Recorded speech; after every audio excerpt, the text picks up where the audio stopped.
Assalamualaikum warahmatullahi wabarakatuh. Om Swastiastu, Shalom, Namo Buddhaya, dan salam sejahtera untuk kita semua. Perkenalkan, saya Gita Anggraini dengan NIM 22095 11091 dari kelas 10.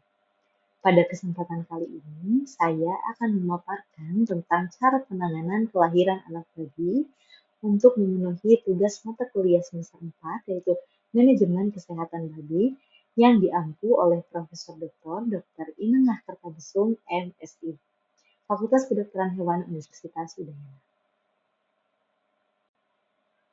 Untuk topik pembahasan pada materi kali ini terdapat 3, yaitu yang pertama adalah penanganan sebelum kelahiran anak bayi, kemudian ada proses kelahiran anak bayi, dan yang terakhir adalah penanganan setelah kelahiran anak bayi.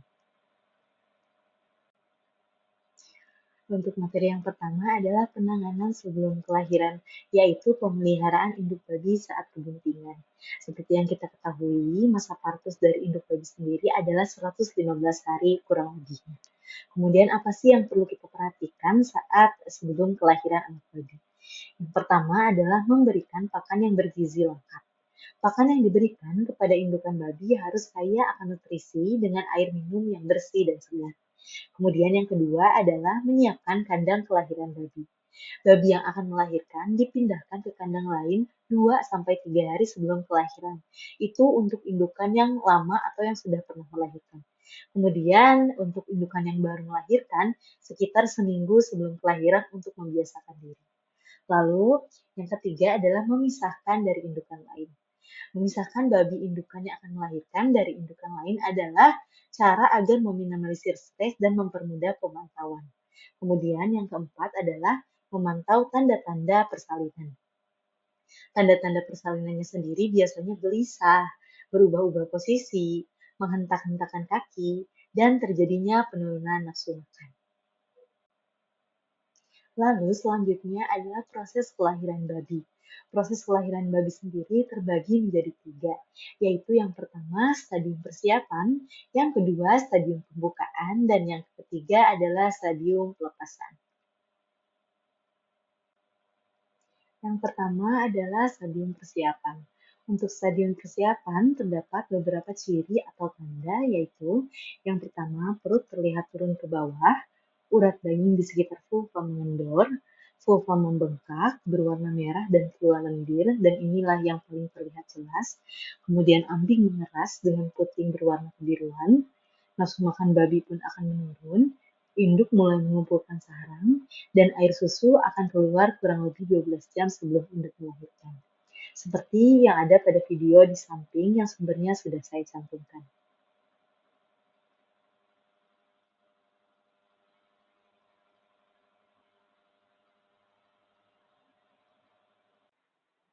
Lalu kemudian selanjutnya adalah stadium pembukaan, yang mana pada stadium ini babi akan nampak gelisah seperti tidur dalam keadaan berdiri, memukul-mukul ekor, atau menghentak-hentakan kaki. Kemudian babi juga 6 jam sebelum melahirkan, induk babi itu cenderung sering berbaring dan tidak mau makan. Lalu frekuensi kencing induk babi juga meningkat. Pada stadium ini, kontraksi otot rahim mulai menguat dan terus-menerus, yang mana akan mendorong janin ke arah belakang mendekati rahim. Posisi tersebut terlihat dari perut yang semakin turun dan tubuh yang memanjang. Diikuti juga dengan terbukanya serviks. Setelah serviks terbuka, artinya proses kelahiran sudah akan terjadi. Kemudian, terbukanya serviks ini sangatlah penting, karena serviks yang tidak bisa terbuka akan mempersulit proses kelahiran dan akan berbahaya bagi induk babi maupun bayinya itu sendiri. Selanjutnya merupakan stadium pelepasan. Proses kelahiran biasanya berlangsung cukup lama, yaitu 1-12 jam.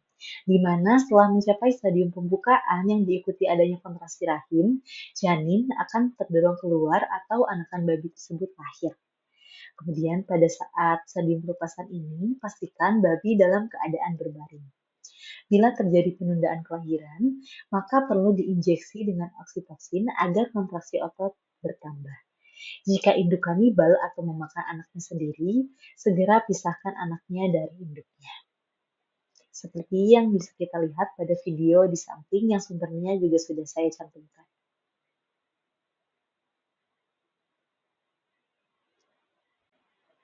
Penanganan setelah induk babi melahirkan.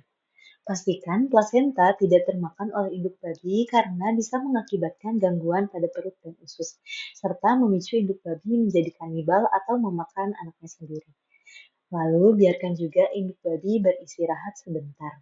Tetapi jangan terlalu lama berbaring di tempat melahirkan karena memicu gangguan kesehatan. Pastikan babi berdiri dan bersihkan juga kotoran di sekitar induk babi. Kemudian biarkan pula anak babi beristirahat. Tata laksana dan perawatan anak babi yang baru lahir.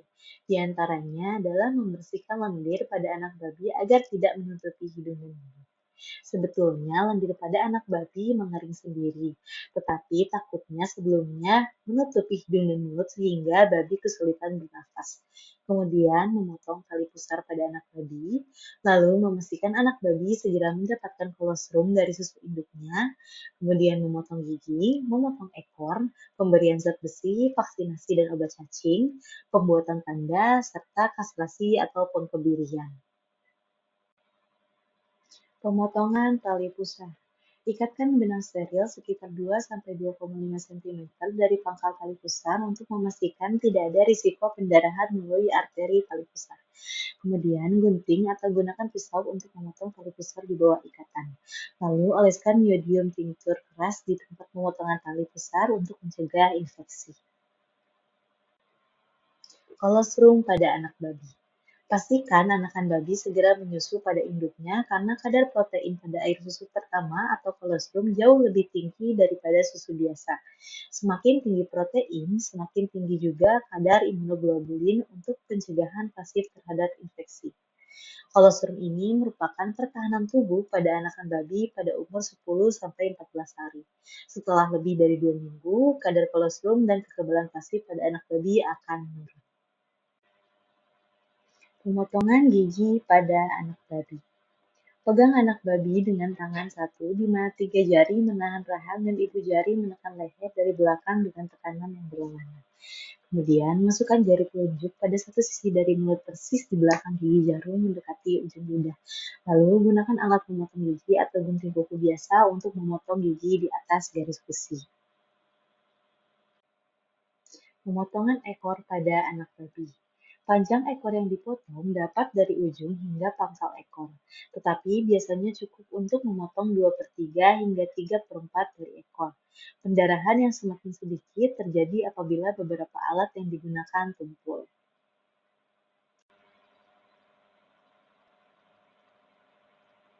Penambahan zat besi, obat cacing, dan vaksinasi.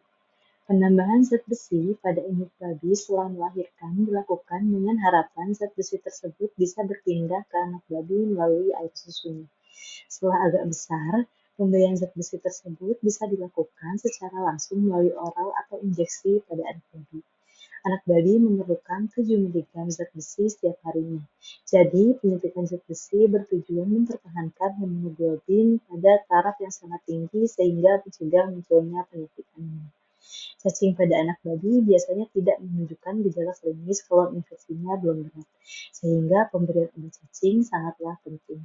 Lakukan vaksinasi pada babi sesuai dengan kondisi pada daerah tempat tinggal babi. Pembuatan tanda anak babi. Tujuannya untuk membedakan anak babi yang satu dengan yang lain dan mempermudah mengetahui perkembangan dari anak babi seperti berat badan dan jenis kelamin. Kemudian pemberian tanda juga mempermudah saat mengadakan seleksi pada anak babi. Mempermudah melakukan pencatatan-pencatatan administratif seperti data vaksin dan data pemberian cacing. Pemberian tanda dilakukan mulai dari 3 minggu dengan sistem kerat atau melubangi telinga untuk diisi label dan sistem tato.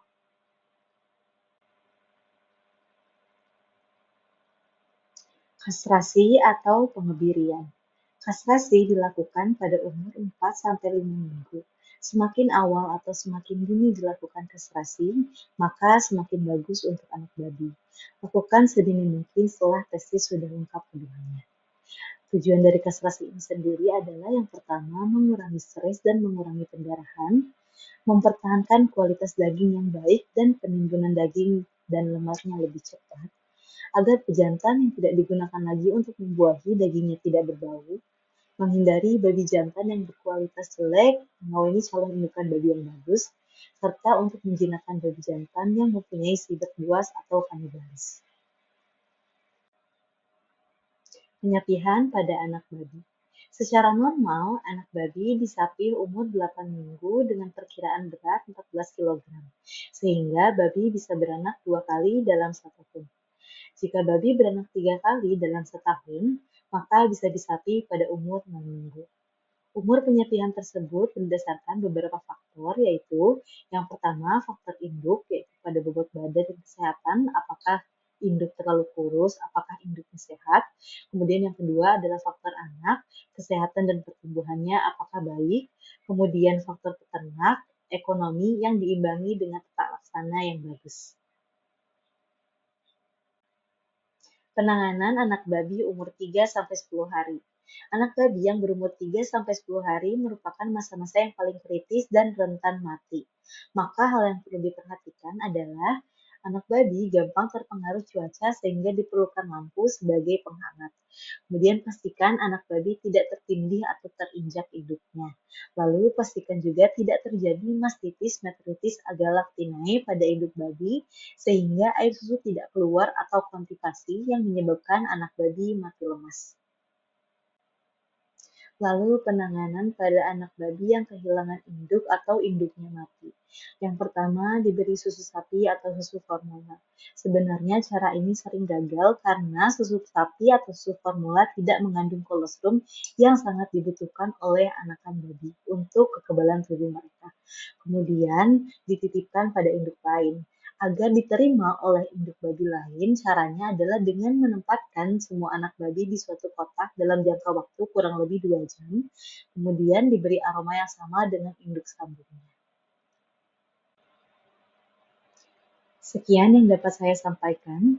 Mohon maaf apabila masih terdapat kekurangan dan kesalahan kata. Terima kasih. Wassalamualaikum warahmatullahi wabarakatuh. Om Shanti Shanti Shanti Om. Namo Buddhaya dan salam kebajikan.